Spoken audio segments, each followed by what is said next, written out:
कुलस्ते जी, देश में आरक्षण को लागू हुए 70-72 वर्ष हो गए। 2-3 पीढ़ियां उसका लाभ लेते हुए निकल भी गई हैं। आपको नहीं लगता कि आरक्षण पर एक बार फिर दोबारा से पुनर्विचार करने की आवश्यकता है? देखिए, आरक्षण बहुत तरह के हैं और इसलिए मुझे लगता है कि देखिए अब आरक्षण का मुद्दा एक प्रकार के समाप्त जैसा हो गया है। जो ट्राइबल के लिए आरक्षण है, हमारे अनुसूचित जाति के लोगों के लिए है, बैकवर्ड के लिए है और जो गरीब सामान्य निर्धन है उनके लिए आरक्षण है। तो आरक्षण तो अब सभी तरह के आम जो नागरिक हैं उनके लिए व्यवस्था हो गई। परंतु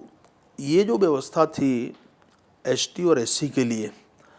ये संविधान में ही इस प्रकार की व्यवस्था उस समय किया गया था कि एक आर्थिक स्थिति, ये जो आधार बनाया गया था गरीबी और लोगों में एक प्रकार के जो असमंजसता की जो स्थिति थी, जंगल में रहना, पहाड़ में रहना, तो इस प्रकार की स्थिति थी और एकदम समाज से कटे हुए लोग थे, इसलिए इनको ये सहायता उस समय आरक्षण के रूप में दिया गया था।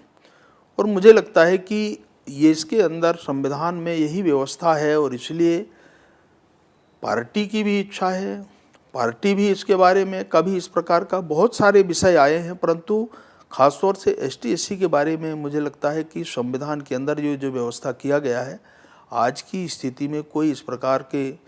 विचार करने की स्थिति में नहीं है और इसलिए अलग अलग प्लेटफार्मों में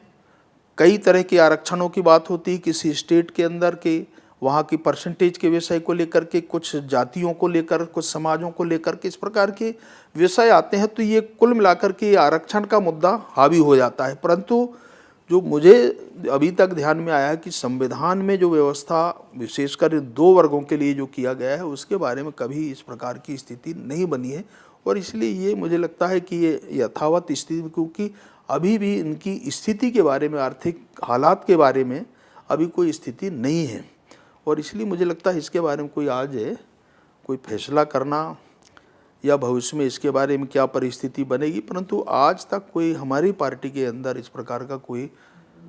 न तो संकेत है, न कोई इस प्रकार का निर्णय किया है। इसलिए ये अभी तक कंटिन्यू है और भविष्य में भी रहेंगे, इस प्रकार की स्थिति है।